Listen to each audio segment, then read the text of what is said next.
Hello, I'm Rosie Garthwaite. So I work as part of the BBC's investigation unit, which is sort of newly forming at the moment, and we make documentaries about subjects from all around the world, but for an English language, and then sometimes, up to 35 languages. Sometimes they're translated in. So it's all about the impact that you can get from that kind of reach. I also have an independent production company and make independent feature docs, one of which went to Sundance in 2017, called The Workers' Cup, which was about the workers in Qatar trying to build the stadiums for the World Cup. Thank you, Rosie. And next, Jonny Taylor, who's the director of original documentaries at Netflix. Yeah, so I'm Jonny, and I see you all. I've been at Netflix for about 4.5 years now. Relatively looking after different things, but now working predominantly on English language documentary films, so things like Tinder Swindler and American Murder, or the Jimmy Savile thing we looked after. Mainly working with UK production companies, but sometimes New York and elsewhere, depending on how it falls. And yeah, that's me. Thank you. And Nevine Mabro, who is commissioning editor at Channel 4. Hi. I've been at Channel 4 for about 1.5 years now. Before that, I was at Channel 4 News for a long time, where we did a lot of different investigations and short films. I'm now commissioning a variety of documentaries, a lot of foreign films, which is what I mainly look after, but also some dispatches and series and sort of single investigations. Thank you very much. And Isobel Yeung, who is a senior correspondent at Vice News and Current Affairs. Yeah, hi, nice to meet you. I'm Isobel. I work at, mostly Vice News, and make a lot of documentaries, mostly news documentaries around the world, especially in, focusing on China and the Middle East. Thank you very much. And so much to ask you. I would like to start out by talking, the documentaries are telling us, documentaries tell a story, the investigative documentaries tell us stories about situations that are demanding change, and that includes holding people accountable, holding institutions accountable, holding governments accountable. And I want to ask you, each one of you, tell me which film, and possibly it's one we saw excerpts on that you've been involved with, that you feel has had the most impact and success doing that very thing. Goodness. One of them. Anyway. Most of them have done that all very successfully. So I'll talk about one which came out at the end of last year, which was called Under Poison Skies, and it was about how fossil fuels that were being released via something called gas flaring into the air by oil companies like BP and Eni, which is an Italian company, and a number of other companies in Shell, how that is linked to cancer and other health problems, and how the whole thing was being covered up, and how the fossil fuels, the level of fossil fuels being released into the air, the level of gas flaring was also being covered up by, particularly we focused on BP. What we discovered was that if this is an oil field, they were claiming they weren't managing it, but they were. And we now have good paperwork evidence about that since the film came out. They were claiming that this wasn't theirs. They said the whole of the annual gas flaring for 1 year, let's say it was 10 units, another whole 10 units were coming just from this oil field. So if this oil field had been included, it would have doubled their annual gas flaring units. Anyway, since the film's come out, the Iraqi government has been pretty cross with the oil and gas companies, and a series of very angry letters has gone left, right and centre, and they've also said they're going to end gas flaring completely, routine gas flaring, by 2026, which is 4 years earlier. Have you seen, have they made the first steps towards that? We're about to... You're monitoring. I probably shouldn't say this, but we are doing an accountability film, okay, which will be testing some of those promises that have been made. Well, it's great to have the luxury of also following a story up by doing other. Yeah, it feels very necessary in this case since it's globally impactful. Thank you. And Jonny? This might sound odd, but it's probably Tiger King, weirdly. Yes. Which is strange. It doesn't sort of feel like an investigative film in some ways. Well, series, it's a series, but actually, the filmmakers filmed for years and years and years and found things that people hadn't found before. And I think, given the size, the sort of impact of the series and how many people watched it, did actually just lead to proper law change in America. There was the Big Cat Act that was brought in, sort of a countrywide law change, which in some ways is exactly what one wants from an investigative film. So I think that was quite amazing. Again, not what you'd expect, but it really did put huge pressure on people. And it really entered the vocabulary, people's vocabularies. And not only was it incredibly hard-hitting, and you had extraordinary characters in it, but your timing became the thing that everybody, at the beginning of the pandemic, I think of Tiger King. Yeah. Well, I think it was obviously hopefully people a bit of enjoyment in those awful times. But it was strange, something about captivity at that point, I think just is one of those strange things that comes together. And then I think the other one more recently is Vatican Girl, which again doesn't feel traditionally investigative in some ways, but the filmmakers, she's amazing journalism. It's a story of a young woman who went missing in Rome 4 decades ago. It's been a case that's sort of captivated Italy. But since the film went out, not just because of the series at all, it's also the family's efforts, but the Vatican are reopening the investigation, as are the Italian Parliament. So I think it's one of those things where they don't feel, they're certainly not current affairs, but they actually shone a light on something that had laid dormant for a lot of years. Thank you very much. Nevine, I throw the question to you. There's so many different kinds of ways you can make an impact, and obviously when working in the newsroom for a long time, there was films and reports that were happening there, some of which I was involved in directly and some of which I wasn't, but they did create change, I think. So there was the Sri Lanka killing fields that was a documentary, but that started as a series of news reports that we were doing, me and my colleague, when we were on the foreign desk. And that reporting and taking a risk on those things, it started actually with a video being sent to the then foreign editor, who just could instinctively tell that this was real. And we went about trying to verify it, and he managed to verify it very quickly. And we put it on air, and it was a big risk to do that. But that sort of then led to a whole investigation that ended up with the Killing Fields documentary. Now, arguably, the Killing Fields documentary didn't really change anything because the people in power were still in power, but it did it made a case for war crimes that had happened in Sri Lanka at that time. And we were talking about For Summer, which was a film that again came from a series of reports from Channel 4 News, and that, nothing has happened to the Syrian regime because of that film, but it's a document of what life was like under siege in Syria from the point of view of someone who lived through it. So those are the sort of examples, I would say. Well, and mentioning war crimes, I mean, it's something I'd like to come back to later, but we can look at examples of filming that have been instrumental years later in bringing people to justice in war crimes. Go back to the Balkans, and we will explore that a little bit further later on. Isobel.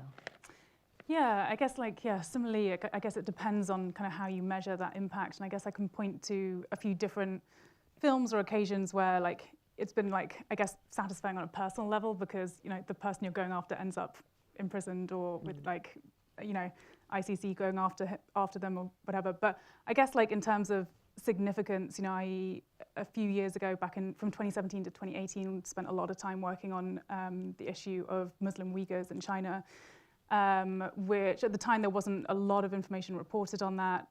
Very, very difficult to access that region of China in the northwest Xinjiang province. And so, it was a combination of, open source investigative techniques along with going in undercover to China on a couple of different reporting trips and collecting a lot of information about, the strictest surveillance state in the world right now, one of the greatest human rights abuses, atrocities going on in the world still, over 1 million Muslim Uyghurs being imprisoned, being surveyed to the most extreme degree. And we were able to collect new information about, how these camps the re-education camps were operating, as well as how children were being taken from their family members and put inside state-run orphanages. And that led to not a regime change, as we might know that Chinese Communist Party is still very much in power, but it did lead to, it was part of a body of evidence that was used in Congress and also by senators in the US, which led to sanctions being placed on individuals who were involved in these atrocities, as well as on surveillance companies in China that until then had been operating on a mass scale internationally. Thank you very much. And that's I want to ask you, when you are, I want to ask, let's just discuss this between us about risk assessment, about the risks to filmmakers. The film that you're talking about, one of them is Isobel goes in, if you haven't seen it, she goes in pretending that you are doing a travel blog. And so they do a lot of sort of very cheesy things like that. At one point, to throw your tail off, you do the most touristic thing you can, which is riding a very extraordinary-looking camel, actually, to pretend you're a tourist when they think that you are actually going around trying to speak to Uyghurs, which is what you were doing, but. You didn't make a very convincing camel rider, I don't think, but it was the touristic thing to do. But when you're in that situation, we all have risk assessment forms that go through every sort of possibility that could happen, and anybody who's made a film has had to go through those and fill those out. But this is beyond risk assessment form. This is actually the much greater risks to filmmakers. I mean, are you going to did you look at the worst case scenario? Do we look at the worst case scenario that's going to happen, that could happen to us as filmmakers? We want to know what it is and avoid it, obviously. But how can you actually make those measurements? How could you calculate the chances, for example, of being, I'm going to start with you, Isobel, since we're talking about this, of being grabbed and being unmasked as somebody who really wasn't a travel blogger? Yeah, I mean, it's very real, and it's obviously endless conversations that you have to have before going in there, and it means that it looks like I'm just jumping on camels and I'm having a great time. I promise you there was more strategy behind it than that. I guess it also, just in terms of like choosing my team was the main thing for me, because it's very difficult to operate in China, especially. It's very difficult to operate as a journalist in China right now. It's extremely difficult to operate undercover, and the potential consequences and the fallout of that, of being discovered, are being charged with espionage and being detained for a very long period of time. And I think that like my main thing was making sure that I had a team member who was also extremely aware of that from the offset, and we were making decisions together about, what risks we were taking and where we drew those lines. And yeah, moving forward kind of on like a day-by-day, sometimes hour-by-hour basis, based on what was unfolding on the ground. But yeah, it's really difficult. I mean, especially now, given that those lines are always moving, right? I mean, we've seen in Russia with Evan recently, you don't necessarily know what is going to happen, and that calls for constant reassessment of where those dangers lie. Nevine, when you are when you are commissioning people to put themselves in positions of risk, what is your template for that? There isn't a template. I think there's so many things to consider. You have to consider the experience of the person, their character, their judgment, how risk-taking they are. I think a lot of filmmakers in the past were kind of enabled to be quite risky, and there was a kind of gonzo-style sort of approach to it, which sometimes made for some great films, but also led to a lot of problems for the filmmakers. So I think the hardest thing, in my experience, the hardest thing is when something suddenly changes. So like with the cases, well, the mentions of Evan, I mean, I don't know the ins and outs of that, but he was probably operating freely, thinking he was fine, and then suddenly something changes that you can't actually assess the risk for. I think that happened in Pakistan a lot, and Afghanistan, where, you know, you can look at, say, what the Taliban have done and say, okay, they don't tend to take these types of people, they go for that. But then something changes and you're not in the inner circle of the Taliban, so you don't know what they're thinking or why something's changed. And then something that seems kind of medium to high risk suddenly becomes an unfolding kind of disaster. So I think those are the things that are hard to kind of work out before you do ascend, but there is a lot you can do, and luckily I think these, you know, risk assessments have now become very involved, and maybe some would argue too involved, but you kind of trying to work out every possible scenario, and I think they have helped compared to 20 years ago when anyone with a camera would just get sent off, you know.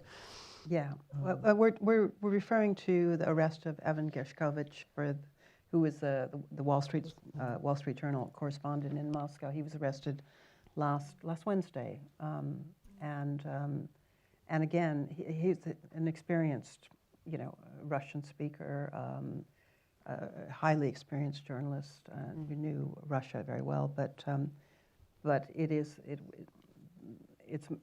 the risks are moving, as you say, the whole time.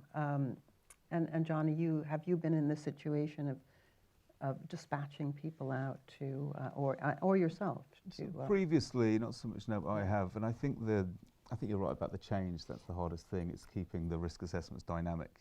So I do think tragedy tends to strike from a clear blue sky. Yeah. And strangely, when something's risky, everyone's antennas up, and you kind of put a lot into it. It's oddly the things that don't feel risky that change very quickly. But I think your point about the colleagues and the team is fascinating. And certainly for us, I think having people who aren't the filmmakers advising is really useful, you know, real security experts in the region.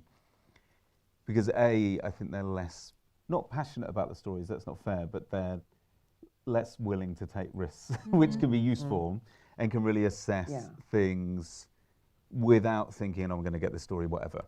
It's a bit like, actually, if this goes south, it could go south quickly in ways you can't imagine.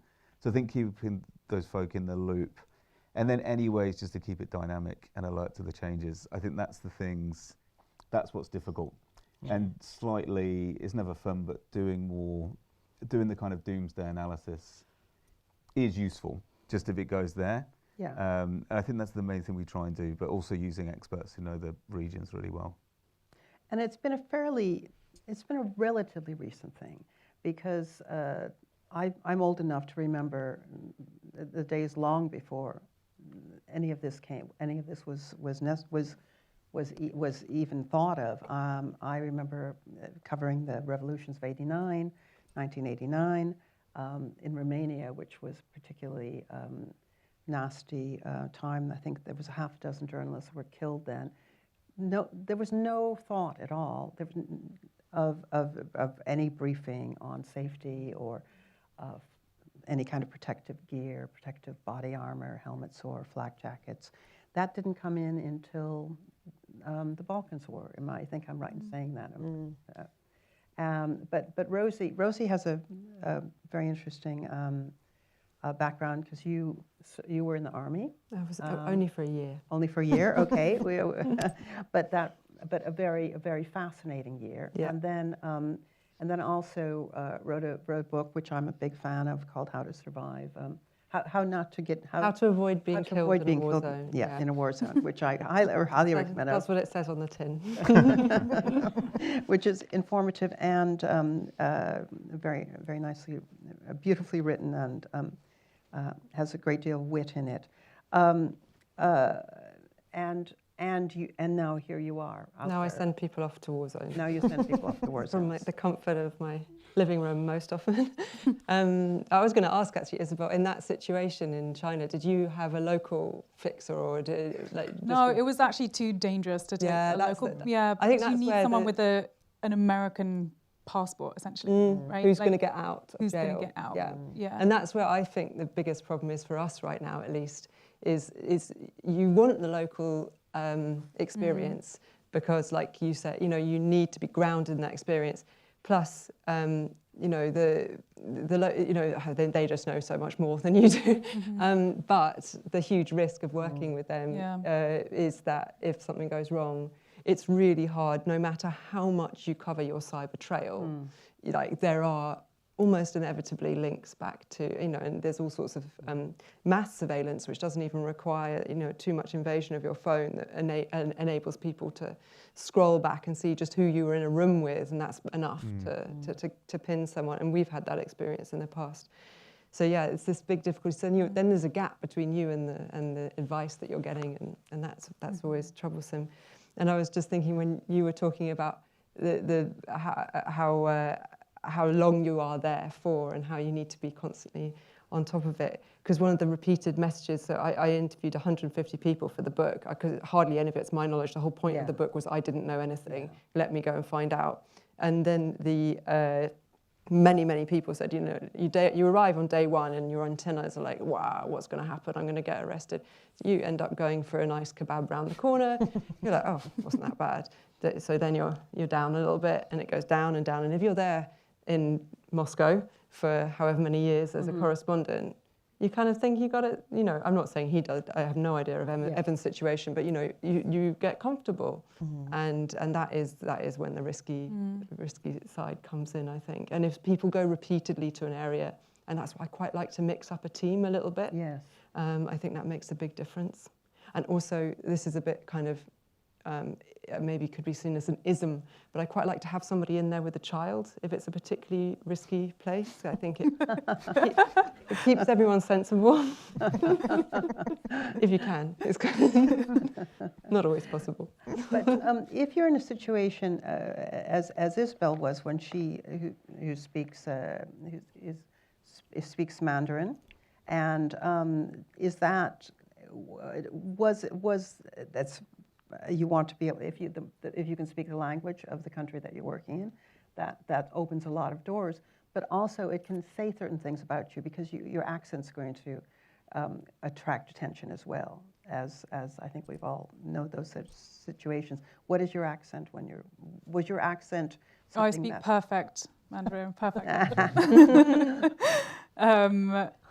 Yeah, no, it does give you away. I mean, I guess like if you're going undercover, my thing is always like to try and be as have as much of your truthful identity and story as possible, because it's a lot easier to remember and stick to. Because I mean, for the film that was going just now, I was in Guyana, and my colleague was like, "Yeah, you should be a half Indian businesswoman."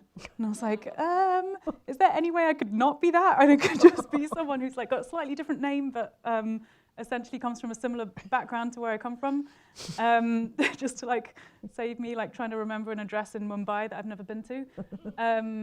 So yeah, I think like having a story that like aligns with who you are is helpful, and yeah.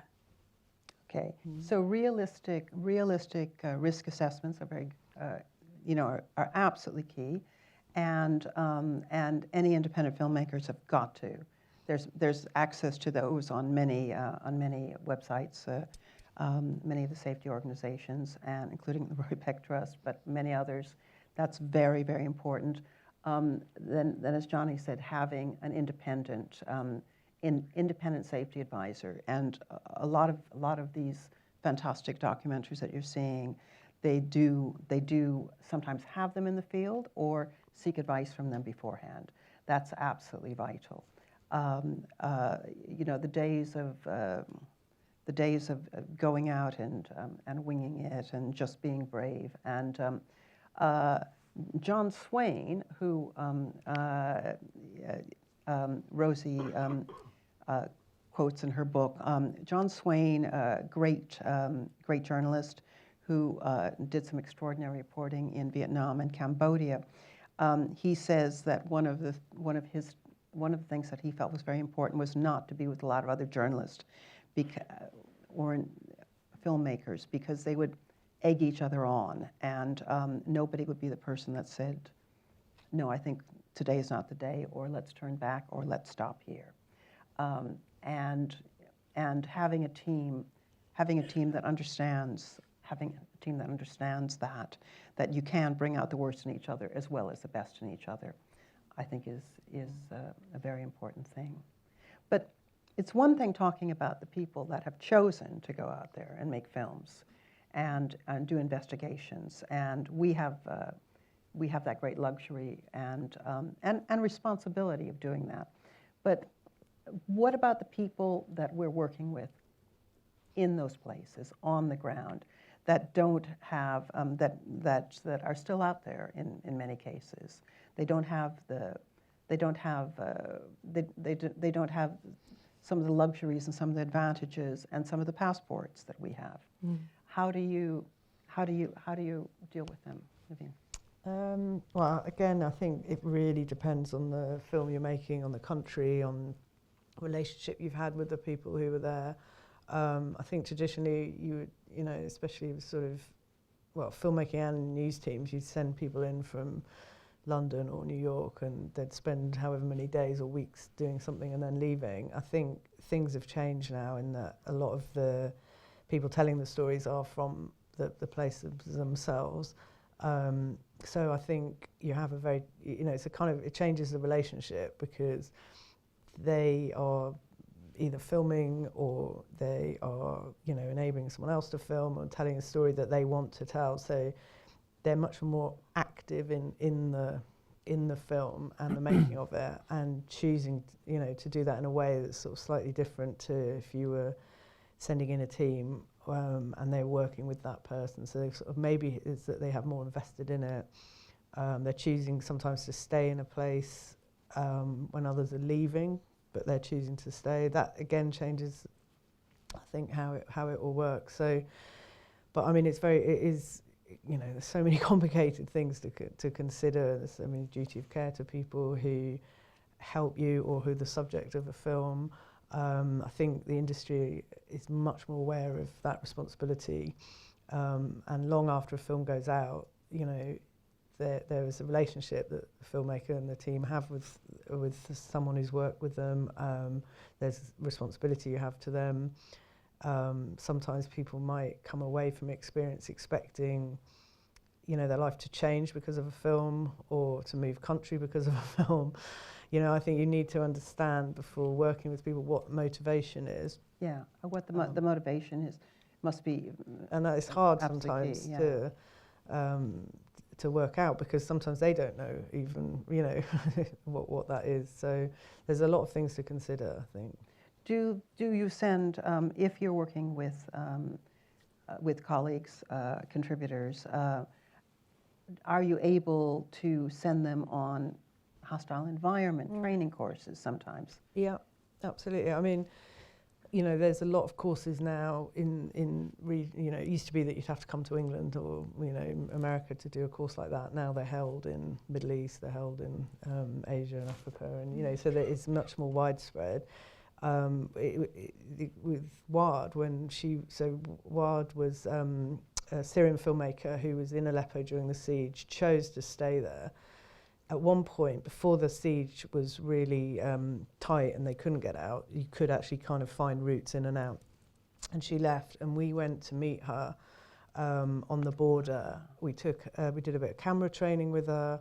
We spoke to her about, I mean, her husband was a doctor, so she was sort of all right in medically sort of training, but she said to us, I'm going back in. I'm not going in for you guys. Like, that was her life, that was her choice. But we did what we could to try and get to know her, because there's one thing if you talk to people on the phone, it's often when you meet them in person they can be really different, and so we did everything we could. And I remember saying to her at one point, like, I really don't think you should go back in, and she was like, I really don't care what you think because this is my life and my passion and my fight, and that was that. Yeah. So that was very different to anyone I'd dealt with before, because I hadn't really worked with someone who was that capable as a filmmaker and that determined, and she was really obviously a very special person in many ways.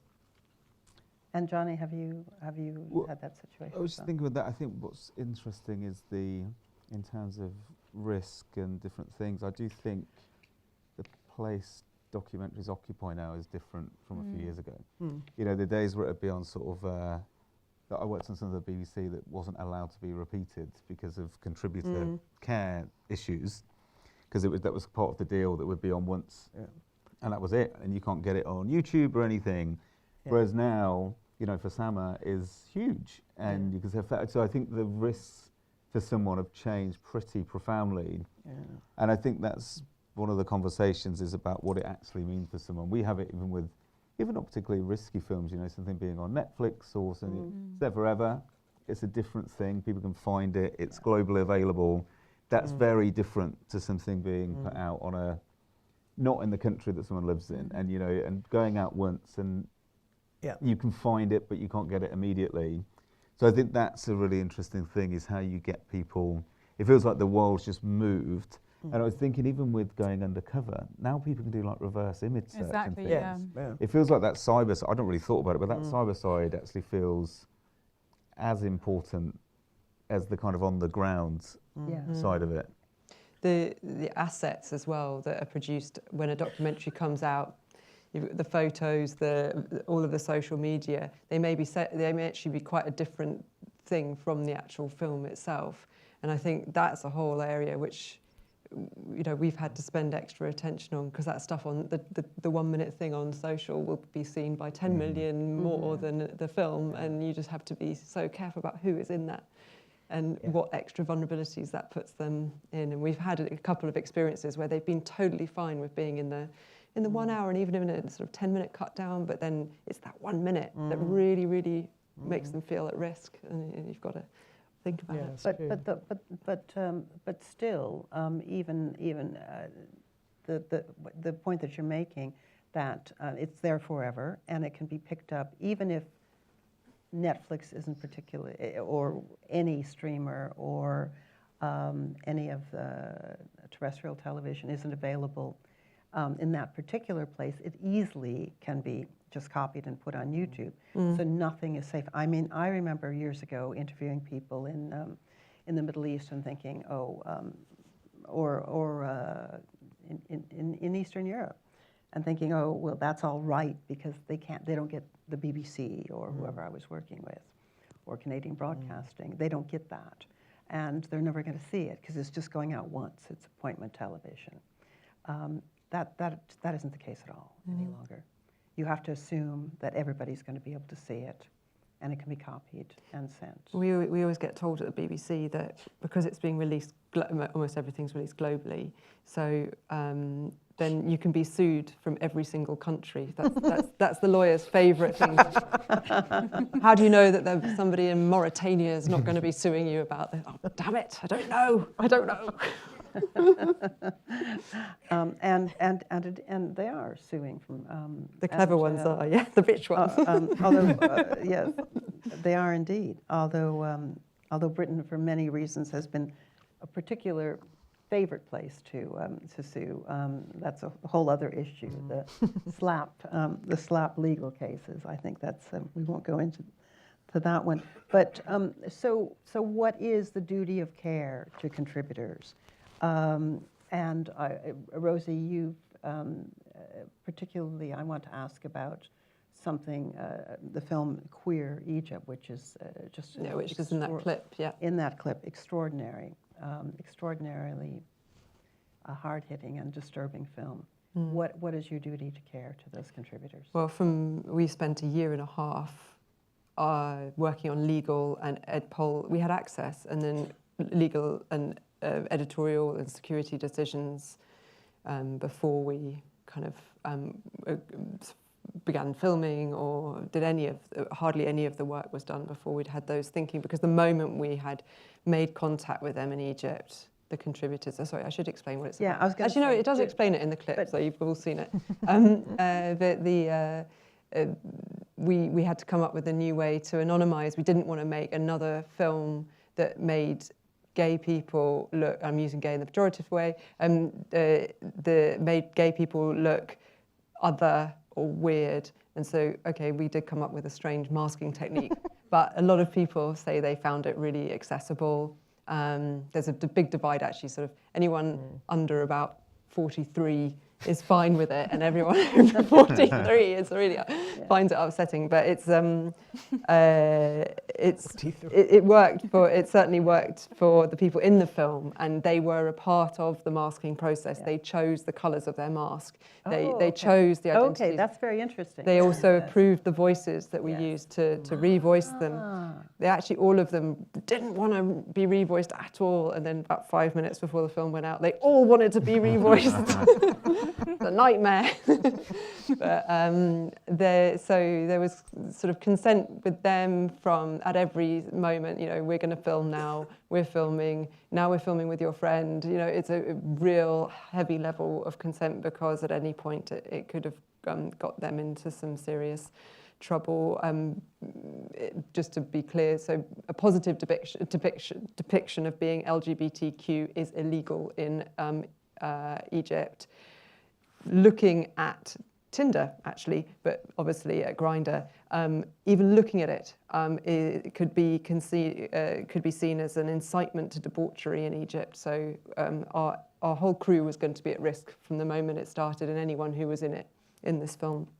And so we had to make sure they were all non-Egyptians. That was a very big.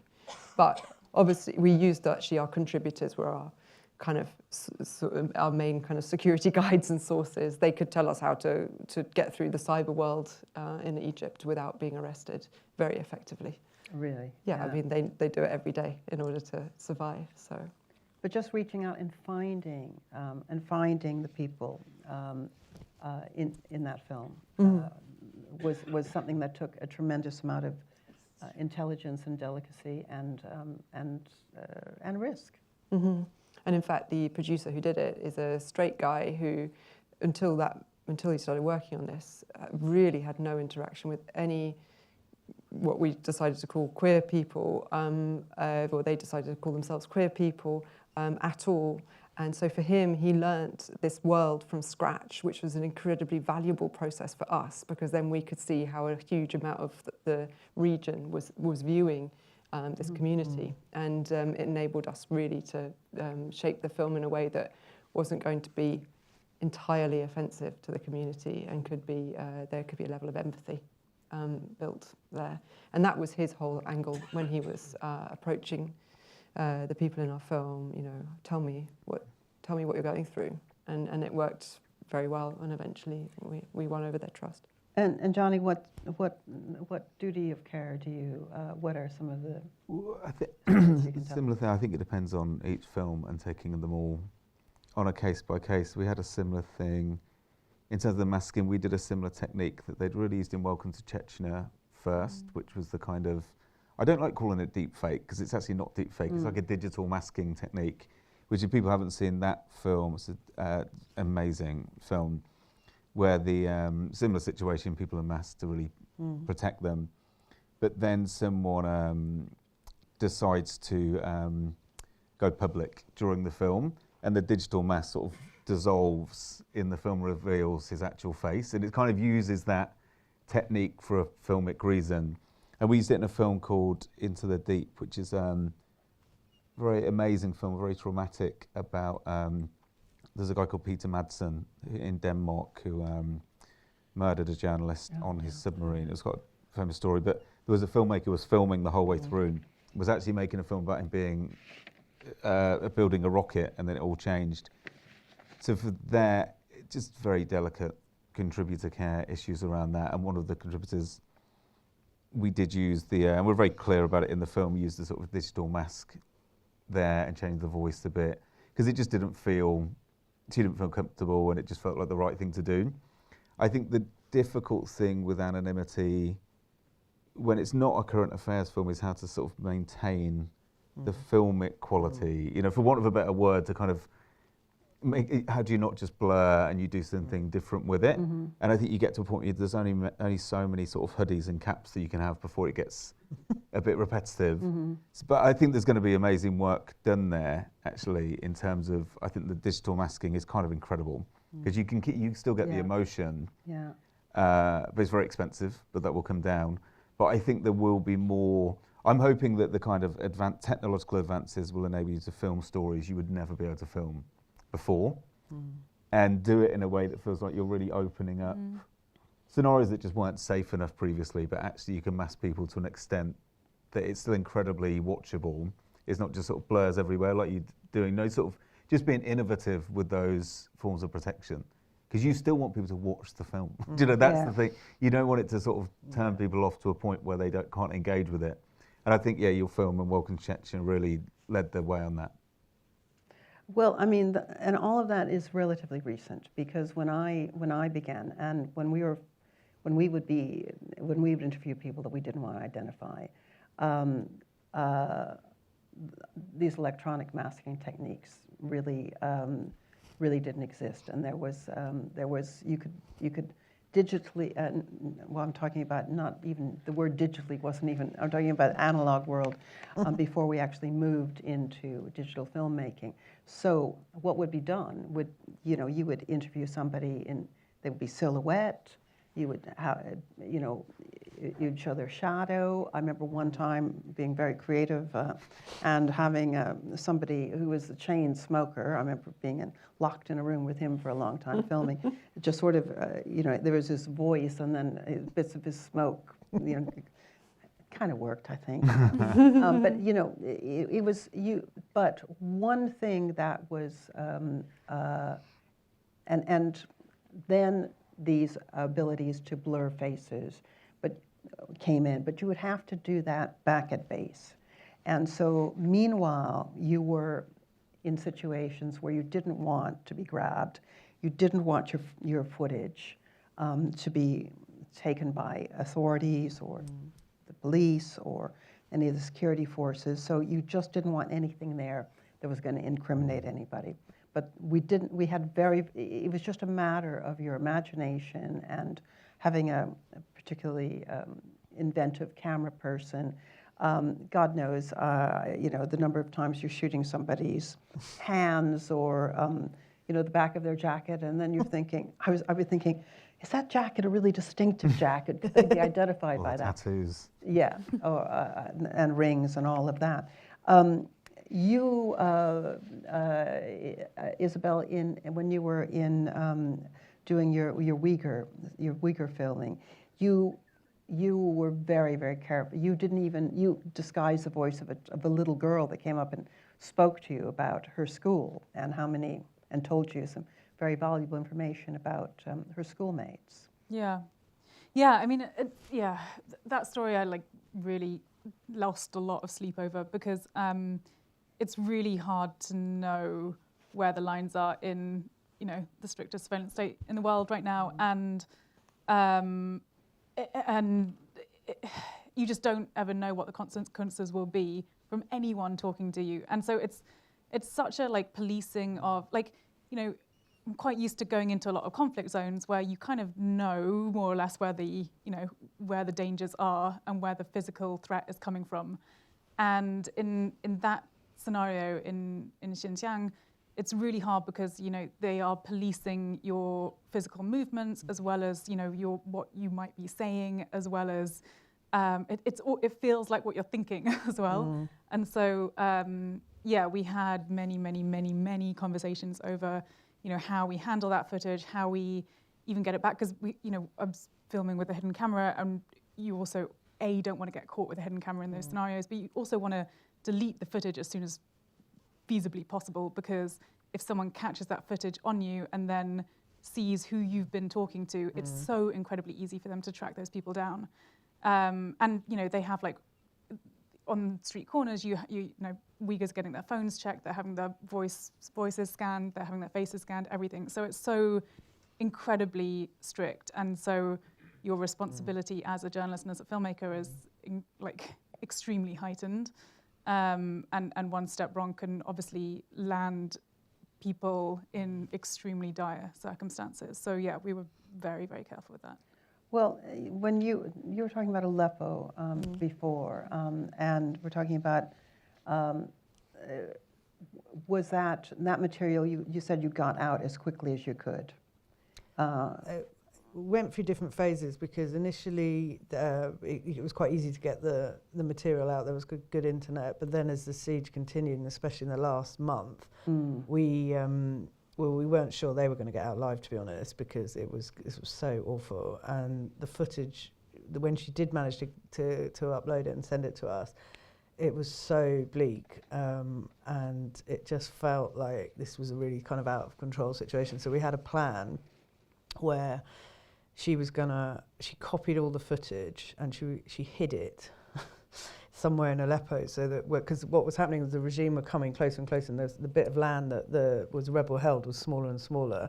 So there was a plan to have the footage put in underground in a part of Aleppo that we could then send someone from the regime side, but who was a sympathiser with who was an anti-regime person, who was a journalist, but who could operate on the regime side.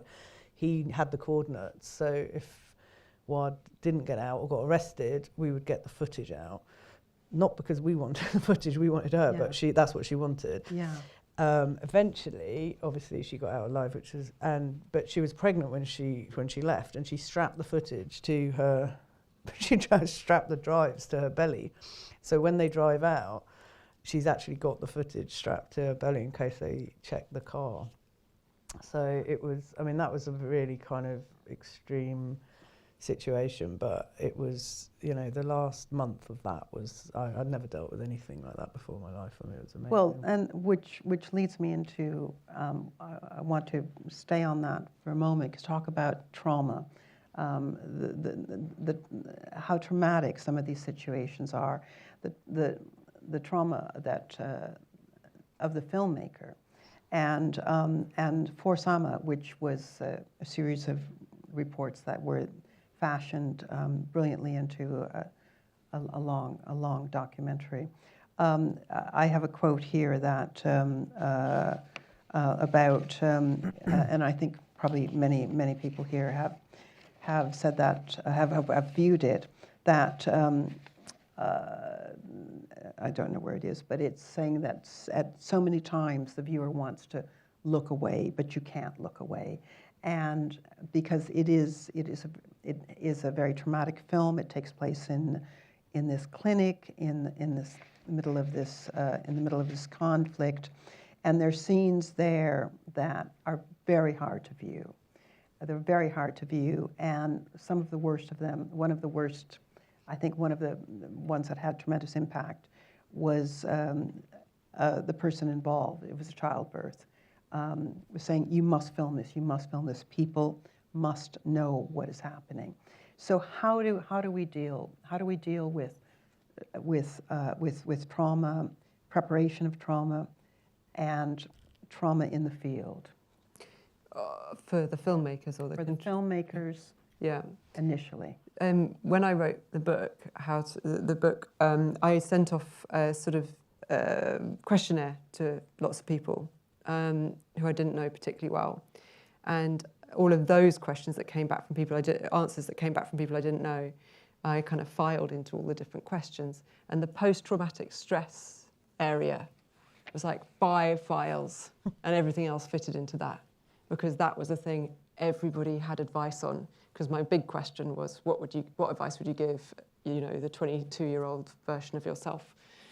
So there's a lot of advice to deal with all of that. But I mean, personally speaking with my teams, I think it's about conversation and always keeping the conversation open, you know, ahead of, in terms of a really difficult situation, whether it's something that's, you're in an intimate, like for instance, take the Queer Egypt. So the straight guy producer that started out, he ended up being the undercover gay guy in every single situation, in really, really sort of threatening situations with gang members, but also just in very sexual situations that were extremely uncomfortable for him.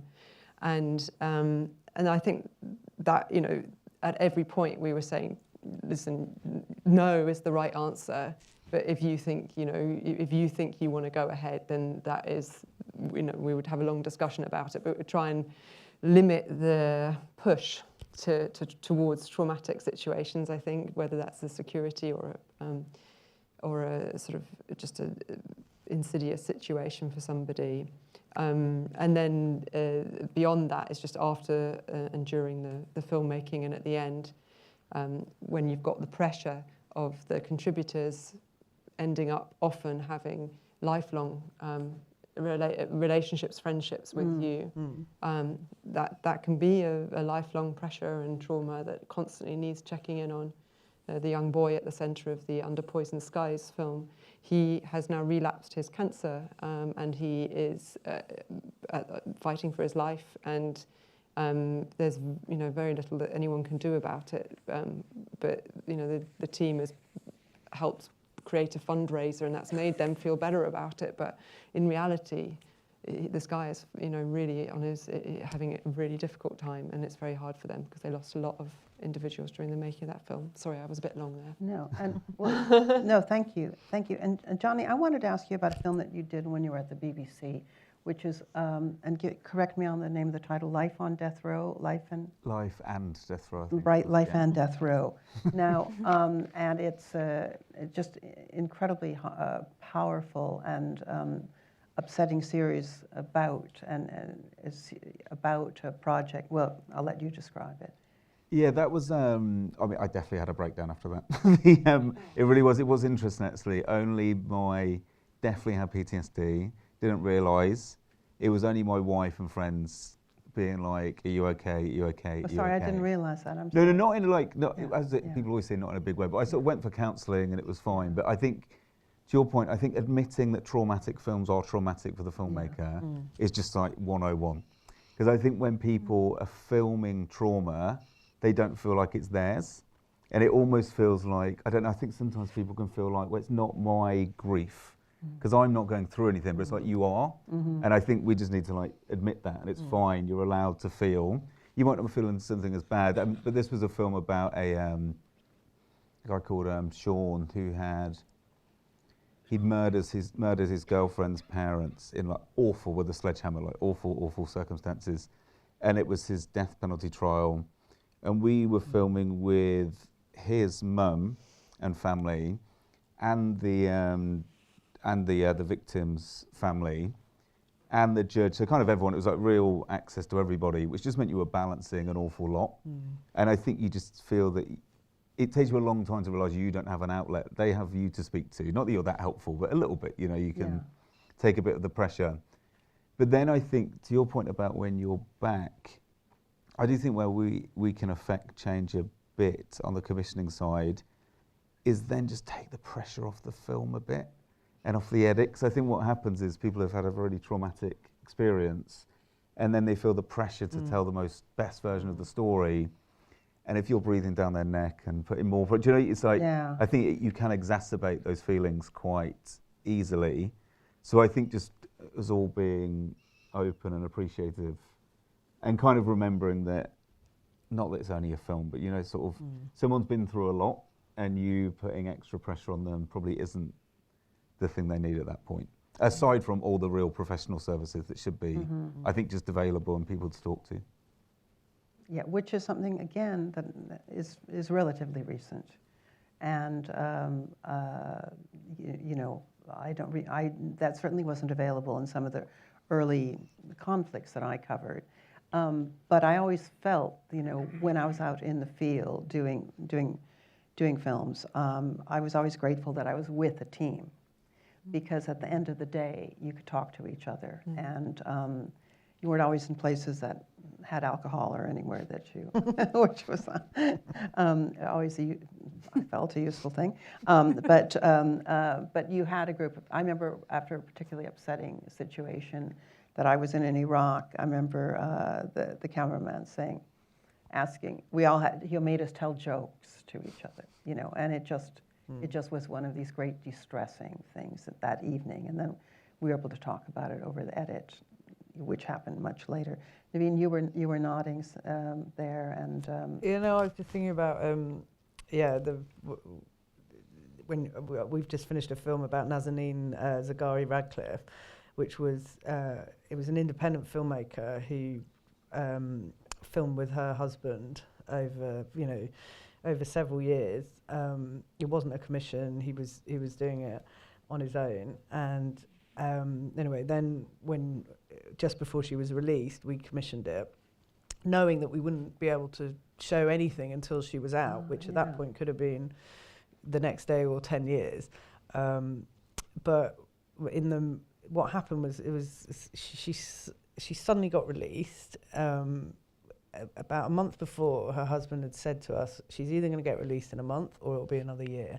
And I think he didn't think it would be a month. So he was kind of gearing up for another year of this, and then suddenly she's out. And life sort of changed forever for the filmmaker, because he'd been there every day, or pretty much every day, filming. Suddenly she was back. They'd gone off as a family to kind of reconnect. He was in an edit, and it was like, you know, and actually the duty of care was to him, to her. She still hasn't watched the film. She was totally happy for us to make it. She participated a little bit, but she didn't want to watch it. Richard didn't want to watch it, her husband.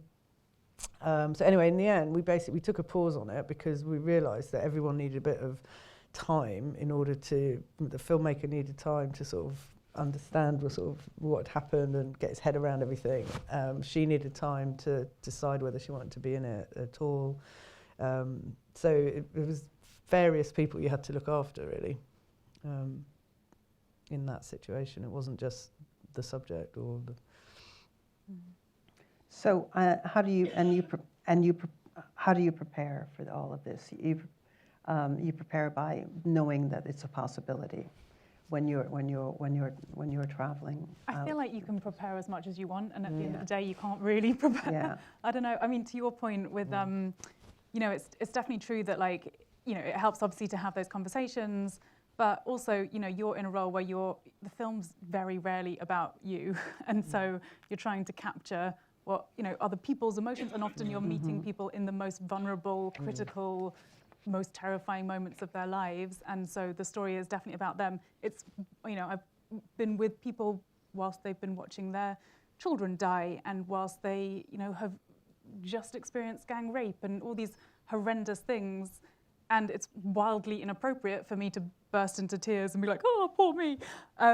But, you know, you do come back and you feel it, and it's you know, there is that secondhand trauma that is really difficult sometimes to talk about. And I think also, I don't know, I feel like I personally have gone through like different journeys on that, because, and there's a line to walk, because you can also go too far the other way, where you kind of become somewhat numb to it.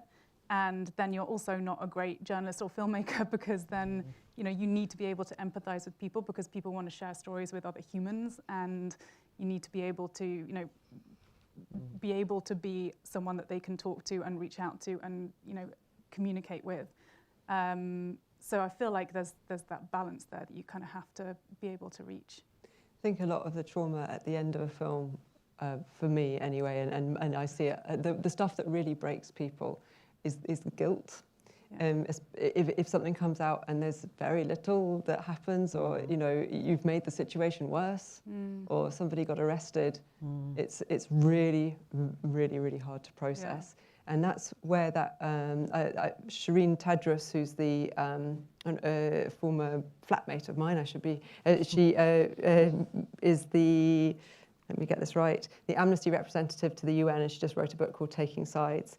And she was saying that the reason she moved out of journalism and into activism is that she began to feel as unaccountable as the soldiers that were like chucking people out their homes in East Jerusalem or wherever.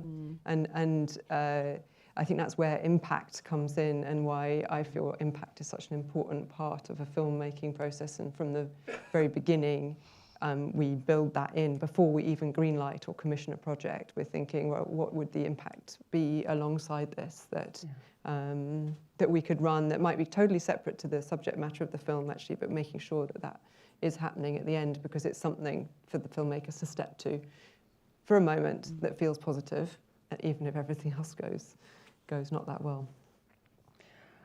Well, impact is also affected very much by who tells the story, and sometimes, as you were saying, it's got to be not an outsider, but somebody that is in the center of it. And a great example of it is, of course, for Sama, that the Wad's story about Aleppo. But is a story diminished if an outsider tells it? Jonny, I'm looking at Jonny.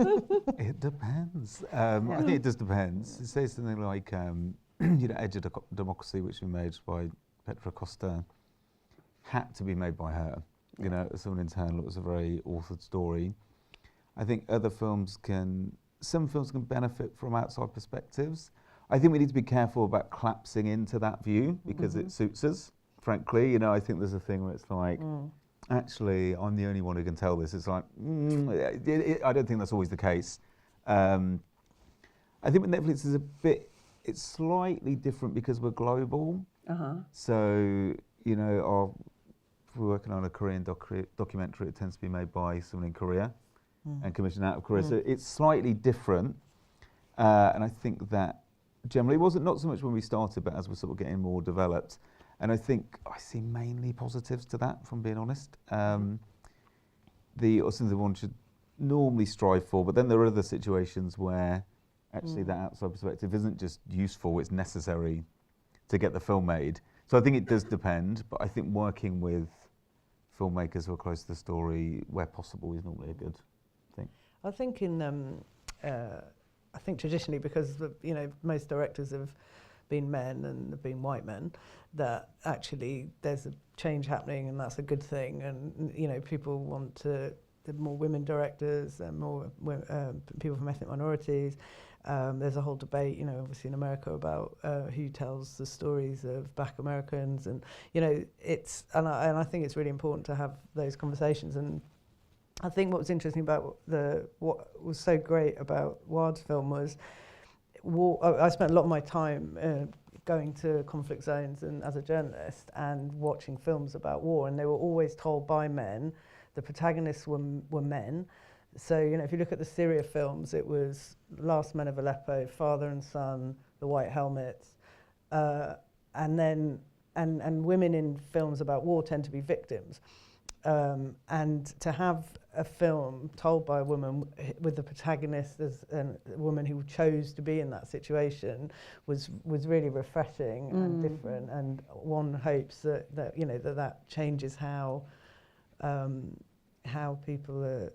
are portrayed in those situations, and make it more nuanced. And so I think ultimately the best thing about filmmaking is the teamwork, and Wad was an inexperienced director, so we paired her with someone who was experienced. And I think having a team made up of a variety of people, of experience, of backgrounds, everything is the best way to make a great film. Thank you. Isobel? Yeah, I would second that. I mean, I don't know, I guess I come from a very different world, so it's normally I'm pitching the story, so obviously I'm not like, definitely go with this other reporter to tell that story. But yeah, I mean, I recognise that there's obviously in some scenarios better people who are much better equipped to tell the stories than I am. I think that I can bring a certain skill set, which is often an outside perspective is helpful in terms of coming into a place, and and I know how to do investigative journalism, so that's always helpful. But yeah, I guess it just really depends on the story, I think. And Rosie, you're commissioning people in the Arab world to tell Arab stories. 95% of the time, Yeah. yeah. But the there are the exceptions like the well. Actually, it wasn't. I might move people from, like for instance, the Queer Egypt was all made by non-Egyptians, but they were all. I'm just trying to remember.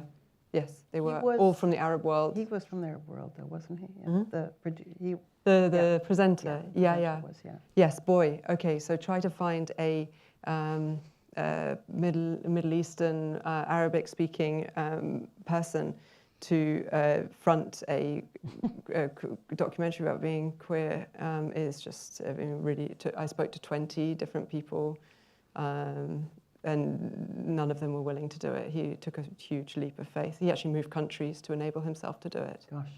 Yeah. And had a huge conversation with his father that lasted about a year. Well, I could work it out.